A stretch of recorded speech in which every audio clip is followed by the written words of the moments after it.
There are some people who just feel like they are going to be broke for their entire life. And a large part of that being the reality is because of their belief. And I know you hear about beliefs all the time, and it's probably something where you just get tired of hearing it.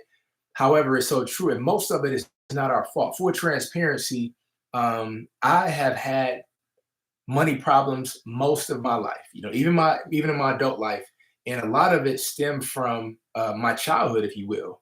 And it wasn't until I got away from everything that I was comfortable, and it wasn't until I understood that the people that taught me things about money directly and indirectly, they had the greatest intentions. Because sometimes we have these negative beliefs about ourselves based on people's good intentions. Like for me, when I was younger, a lot of the older people in my family, you couldn't sit in the furniture, you couldn't use the good dishes, and you couldn't do a lot of things. And what it communicated to me at an early age is that I wasn't good enough. And so I grew up with this thought process and this belief that I wasn't enough. And it kept me stuck. And it was so many things that was related to money. And the thing that I thought about was if people that were in my life, and this is no like shade that I'm throwing at anybody in my family or anything like that, it's just the reality. But if people had more money, they wouldn't treat things that don't have as much value as if it had more valuable than the most thing that's important to their lives.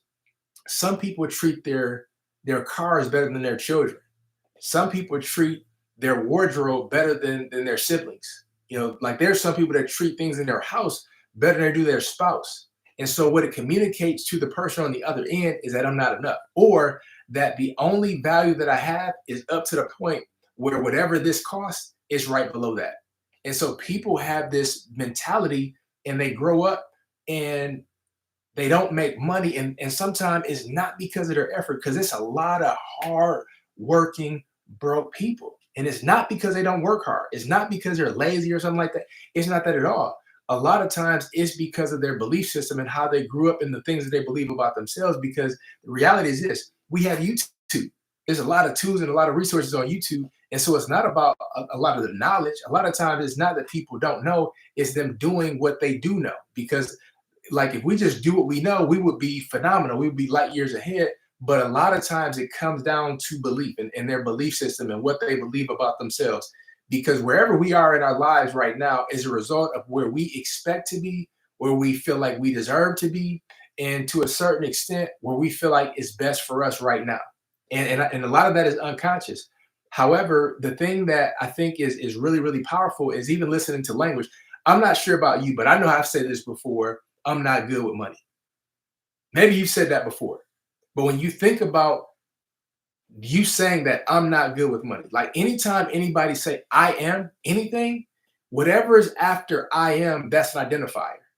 Like that means that your identity is going to be congruent with whatever goes after that word. So when you say that I am not good with money, that means that that is your identity. Like that's a part of your identity. Like that's congruent with who you are. And none of us are ever going to act incongruent with who we believe ourselves to be. So if we think that we're not good with money, we're never going to be good with money because we've already, convinced ourselves, and that's a part of our identity that we're not good with money. But so one of my mentors, he told me this years ago, and I want to share it with you as well. He said, going forward, I want you to replace the phrase "I'm not good with money" with "I'm not experienced with money," because that's really the truth. It's not that you're good or bad with money; you're just not experienced with it. And so when you become more experienced with money, then your money situation is going to change. So how do you become more experienced? You start to read different books that maybe you never read before. You start to watch different podcasts you never read before. I mean, listen to before. You start to even watch certain movies because it's like sometimes like just being fully transparent, like life could be tough, life could be challenging, like we can be bombarded, overwhelmed, and sometimes we watch things just to kind of unplug, so it's just mindless, so to give our minds like a brain break, if you will. And sometimes you can do that while learning something at the same time. And when somebody thinks about they're not experienced enough, it's like, well, how do you get better with that? You get more experience.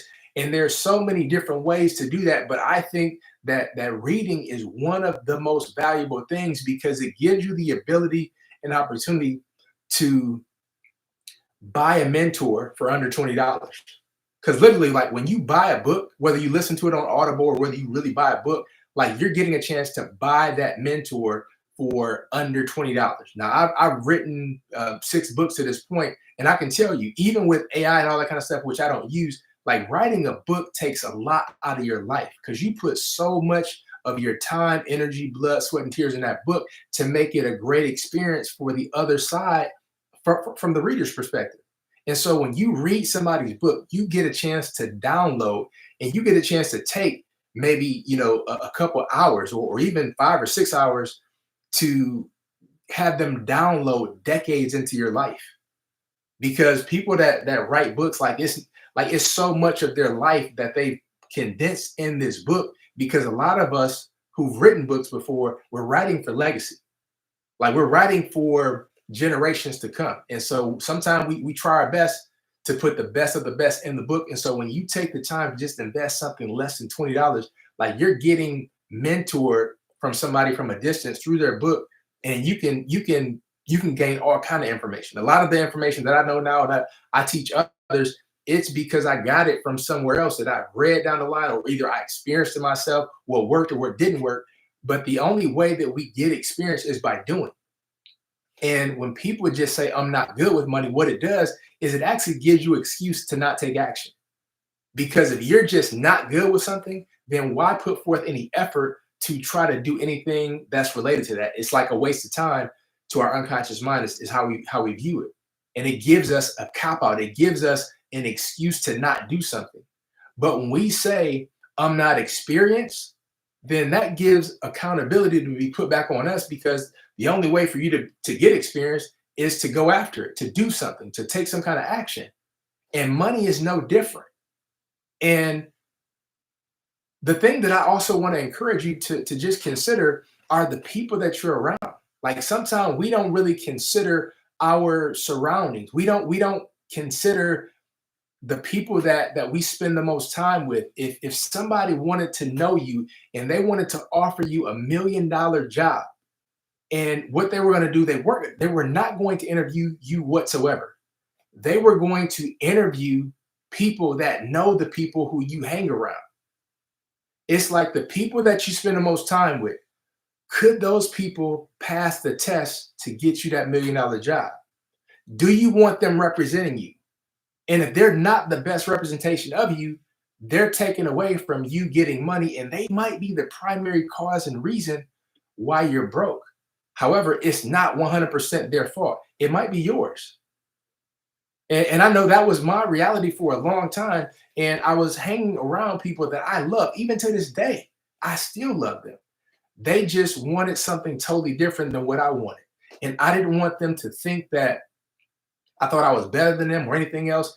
And so I continued to be around them for the sake of proving to them that I'm still the same person and that we're still good and I'm not changing. I'm not better than them.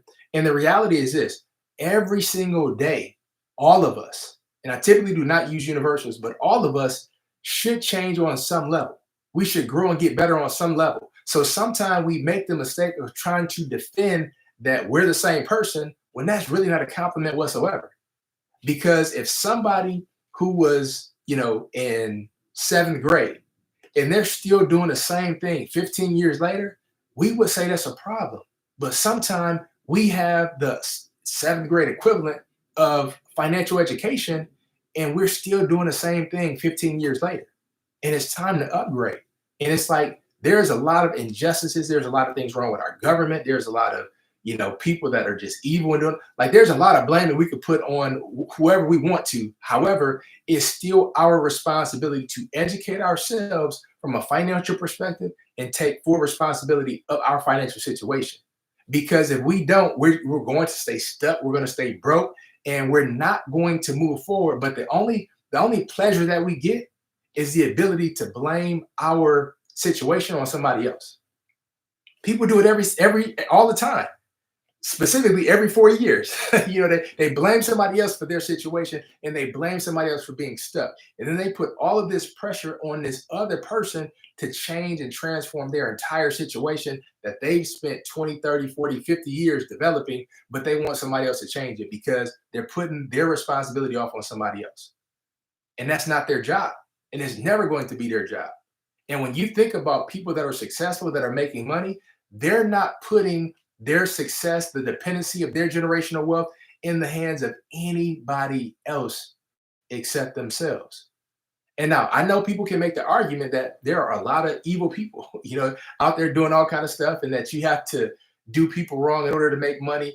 And the reality is this: that percentage of people who fit into that description are very small compared to the masses of people that are super wealthy that never did anything wrong to anybody. They never hurt people. And they're some of the most generous people that you ever want to meet. However, we sometimes look for the exception to make us feel good about being in that category, about not being good in that category. And sometimes we find exceptions because that's our excuse as to why it's not going to work for us and why it's never going to work for us.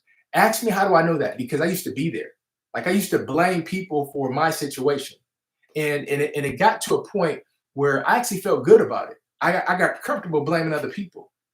And at one point, it got to a point where the comfort that I felt was more painful than all of the potential that I had on the other side of what I was not doing.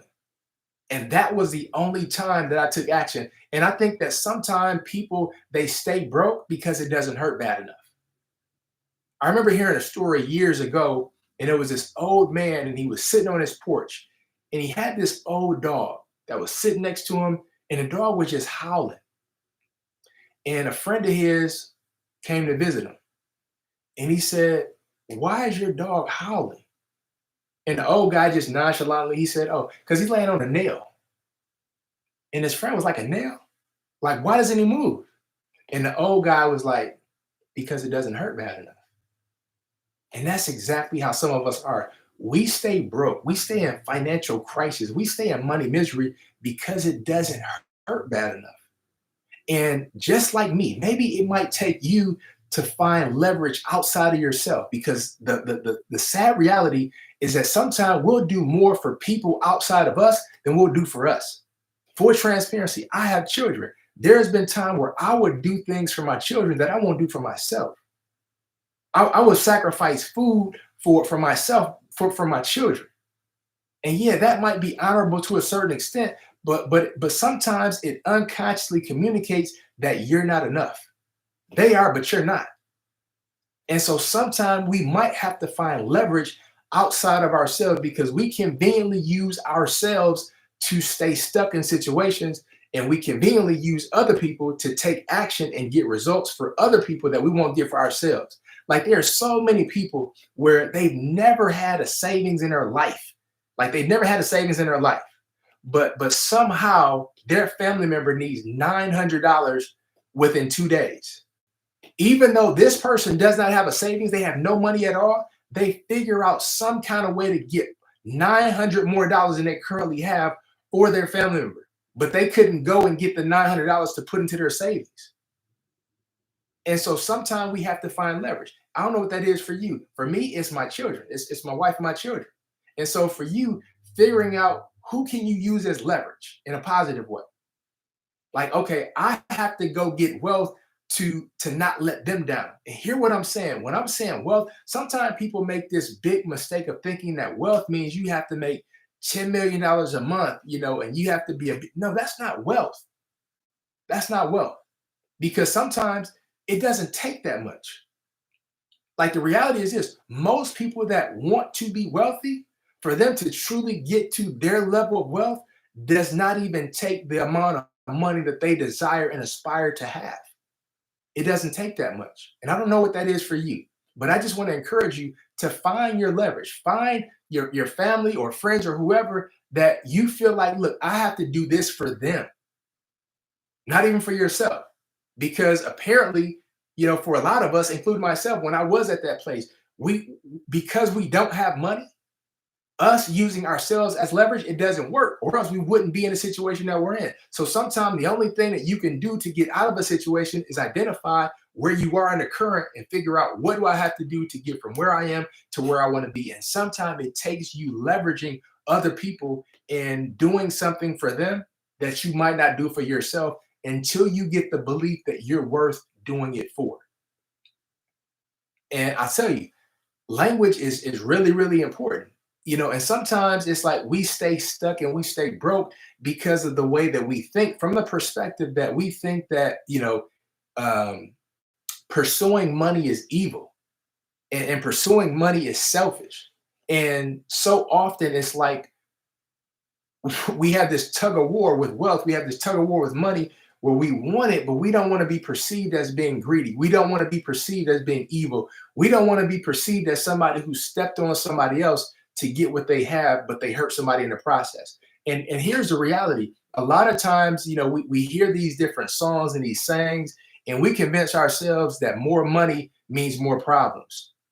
And when we truly believe that, why would we ever pursue more money? Think about it. No, because nobody wants problems. None of us want problems. So if we think that more money equals more problems, guess what we're not doing? We're not pursuing more money, because that means that more money equals more problems. And I don't know about you, but I don't want problems like that. And so when we convince ourselves that more money equals more problems, we're like, you know what? I'm better off not having it. We convince ourselves that we're better off not having it because at least I'm comfortable with what I have. I know how things are going. But if I get this money, then that's when the unknown is being introduced. And we hear all of these different negative sayings that reinforce a poverty mentality, that more money equals more problems. And then we see somebody super wealthy in the news, and then we like, you know what? That's a reference point. Like, that's evidence right there that more money equals more problems. But here's what we fail to realize. When you're poor, nobody really pays you any attention. Like, poor people have problems every single day and nobody cares. Nobody knows about it because they're poor, unfortunately. Now, they're still a person, they still have value. They're just poor from a financial perspective. But when you take somebody who's super wealthy, everybody's interested in what they're going to do. And here's the sad reality. A lot of people are cheering on their downfall because they secretly are jealous of them, and they secretly feel like these people don't deserve to have what they have. And sometimes people spend more energy and effort on hating about somebody else's wealth than using that same energy to create their own. Because it's not that wealthy people are bad, it's bad people are bad. It has nothing to do with their wealth. Because no matter who you are, if you're good when you get more money, you're just going to be a better person. But if you're a bad person, you get more money, you're just going to be a worse person. Money does not define who you are, it just amplifies who you already are. Like, it doesn't change you. Money does not change you, it just amplifies who you already are. And so when we convince ourselves that more money equals more problems, then there's no universe in which we live in where we're ever going to pursue more money, because who wants to ever have more problems? And so the thing that I want to encourage you to do is upgrade your belief. Maybe if you need to upgrade, because maybe you don't, maybe things are great. But if you ever thought to yourself, I'm bad with money, or if you've ever thought to yourself that more money equals more problems, or if you've ever thought to yourself that, you know what, you have to work hard for money, because you don't have to be lazy to not want to work hard. Because I'll tell you this, I am not lazy by any stretch of the imagination. I don't want to work hard. I want to work right. And when you think about, there's a lot of people that work extremely hard, and they work hard and they're still broke. And it's because of how they think. Because sometimes thinking is the hardest job that most people never do. Because when you just give yourself time to think about ways where you can make a lot of money in a shorter period of time, you might get better results with making money than if you work somewhere really hard constantly.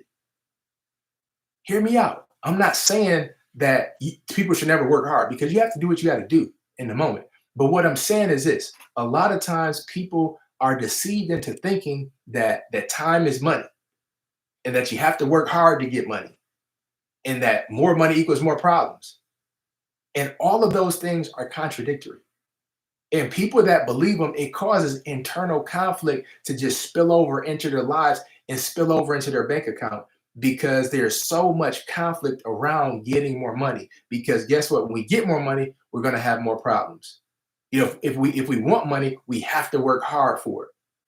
And so when we think about these different lies that we've been told, that even the lie about money is time. Sometimes people stay broke and they waste a lot of their life because they're like, because time equals money, because of all of this time that passed by, there's going to be some time in the future where all of the money that I didn't get because of all of this time that passed, I'm going to now get it on the other side. It's just a matter of time.